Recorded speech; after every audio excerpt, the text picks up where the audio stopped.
ആഹാ, നീ എന്താ പതിവില്ലാതെ ഇങ്ങനെയുള്ള സാധനങ്ങളൊക്കെ വാങ്ങിയത്? അതെന്താ, ഇവൾക്ക് കൂടുതൽ സുന്ദരിയായി നടക്കണമെന്ന് ആഗ്രഹം കാണില്ലേ? നീ ആ കൈ കാണിക്ക്, ഞാൻ മൈലാഞ്ചിട്ട് തരാം. വേണ്ട. ഇടാൻ ഉദ്ദേശമില്ലെങ്കിൽ പിന്നെ എന്തിനാ നീ ഇതൊക്കെ കാശ് കൊടുത്ത് വാങ്ങിയത്? അത് വാങ്ങിയത് അവളല്ല, പ്രിയഞ്ചേട്ടന്റെ അമ്മാവന്റെ മോള് തുളസിയാ.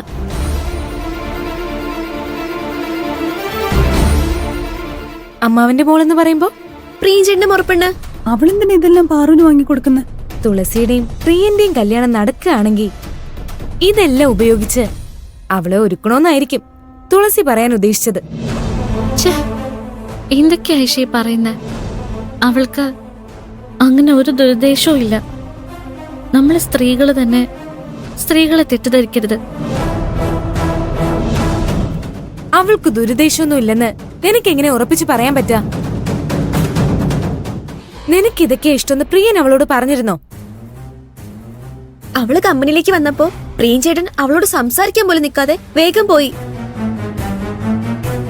ഈ തുളസി കാരണം കൂടുതൽ പ്രശ്നം ഉണ്ടാവുന്ന എനിക്ക് തോന്നുന്നത്. വെറുതെ അവളെ തെറ്റിദ്ധരിക്കണ്ട.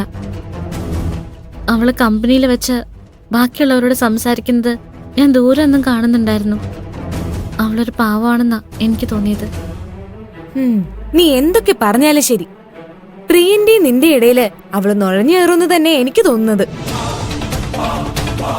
നുഴഞ്ഞു കയറിയത് ഞാനാ. കുട്ടിക്കാലം മുതല് പ്രിയഞ്ചേട്ടനെ ഭർത്താവായി കണ്ടിട്ടാ തുളസി വളർന്നത്. അവർക്കിടയിലേക്ക് ഞാൻ വന്നതാ പ്രശ്നമായത്. എന്നിട്ടും പ്രിയഞ്ചേട്ടന് എന്നെ ഇഷ്ടമാണെന്ന ഒറ്റ കാരണം കൊണ്ട് മാത്രം അവള് എനിക്കിതെല്ലാം വാങ്ങിക്കൊണ്ടു വന്നത്. ഞാൻ പ്രിയഞ്ചേട്ടന്റെ ജീവിതത്തിലേക്ക് വന്നിട്ട് കുറച്ചു നാളെ ആയിട്ടുള്ളൂ.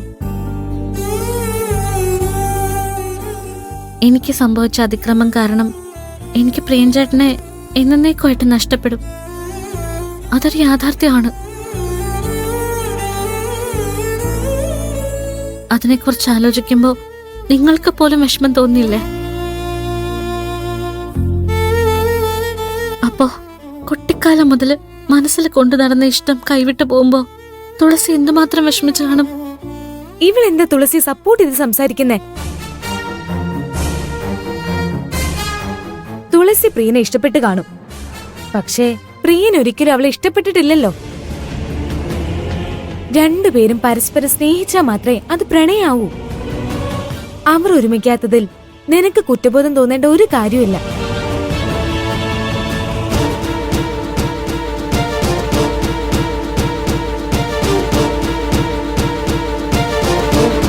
നിന്റെയും പ്രിയന്റെയും ജീവിതത്തിൽ ഇത്രയും വലിയൊരു പ്രശ്നം ഉണ്ടായ സമയത്ത് തന്നെ തുളസി എന്തിനാ ഇങ്ങോട്ട് വന്നേ?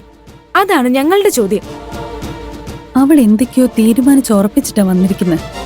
അത് ഉറപ്പാ. നീ സൂക്ഷിക്കണം. നിങ്ങൾ എന്നോട് കരുതൽ കാണിക്കുകയാണെന്ന് എനിക്ക് മനസ്സിലാവുന്നുണ്ട്. പക്ഷെ ചില കാര്യങ്ങൾ കൈവിട്ടു പോകുമ്പോൾ അത് അംഗീകരിച്ചേ പറ്റൂ. ചില സ്വപ്നങ്ങൾ ഒരിക്കലും യാഥാർത്ഥ്യമാവില്ല. അപ്പോ യാഥാർത്ഥ്യം മനസ്സിലാക്കി മാറുന്നതാ ബുദ്ധി. നല്ലൊരു ജീവിതം കൈ കിട്ടിയിട്ടും വിട്ട് കളയുന്നത് മണ്ടത്തരാ. ശരിയാ. എന്നെങ്കിലും ഒരിക്കൽ നീ പ്രിയനോട് എല്ലാ സത്യവും തുറന്നു പറയും. അവൻ നിന്നെ എല്ലാം അറിഞ്ഞിട്ടും സ്വീകരിക്കും. നിങ്ങൾ ഒരുമിച്ച് സന്തോഷത്തോടെ ജീവിക്കും. ഇതൊക്കെയാ ഞങ്ങൾ പ്രതീക്ഷിക്കുന്നത്. അങ്ങനെയെല്ലാം സംഭവിക്കുകയും ചെയ്യും. പക്ഷെ നീ പ്രതീക്ഷ നഷ്ടപ്പെട്ട അവസ്ഥയിലാ ഉള്ളത്.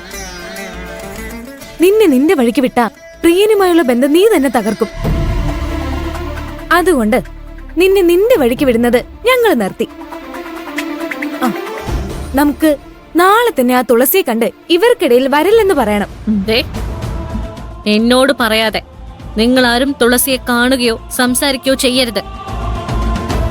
അങ്ങനെ എന്തെങ്കിലും സംഭവിച്ചാ ഞാനൊരു വാക്ക് പോലും പറയാതെ ഈ ഹോസ്റ്റലിൽ നിന്ന് ഇറങ്ങിപ്പോവും. പിന്നെ ഈ ജന്മത്ത് നിങ്ങൾ ആരും എന്നെ കാണില്ല. പാറു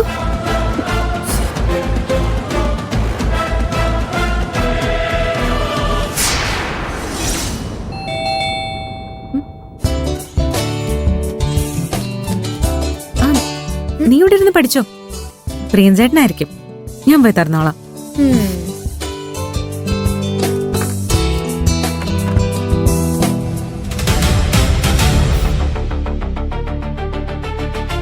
ആ, തുളസിയല്ലേ? അതെ, നിങ്ങളാരാ? ആരാ മോളെ? ആ, കൈലാഷോ? കേറി വാ മോനെ.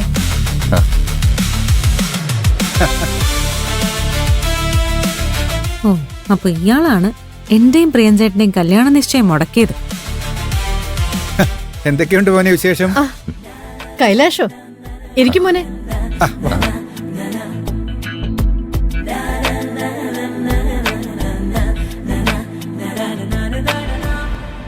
ആന്റിയുടെ ആരോഗ്യം ഇപ്പൊ എങ്ങനെയുണ്ട്?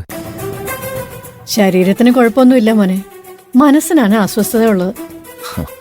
ആ അസ്വസ്ഥത ആന്റി തന്നെ വരുത്തി വെച്ചല്ലേ? എന്താ മോനെ പറയുന്നത്? ശോഭ എന്ത് ചെയ്തുന്നാ? 3 മാസത്തിനുള്ളില് പ്രിയനെ കല്യാണം കഴിക്കണമെന്ന് പറഞ്ഞ് പാർവതി നിർബന്ധിച്ചു. ചേച്ചിയുടെ കല്യാണം അടുത്തതുകൊണ്ട് അവൾക്കത് ബുദ്ധിമുട്ടാണെന്ന് പറഞ്ഞു.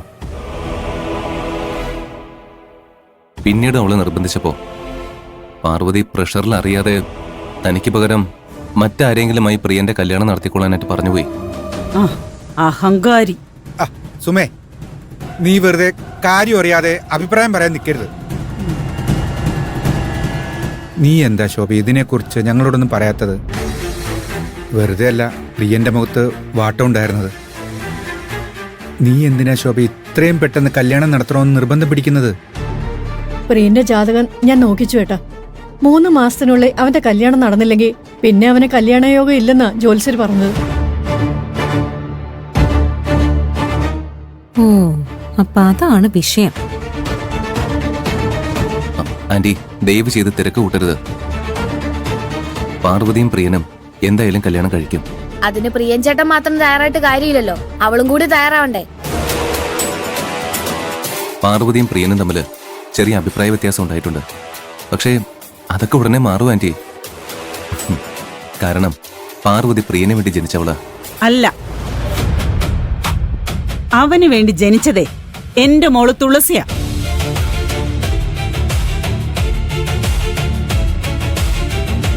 താനാണ് ആവശ്യമില്ലാത്ത ഓരോന്നും പറഞ്ഞ് ഇവരുടെ ബന്ധം തകർത്തത്.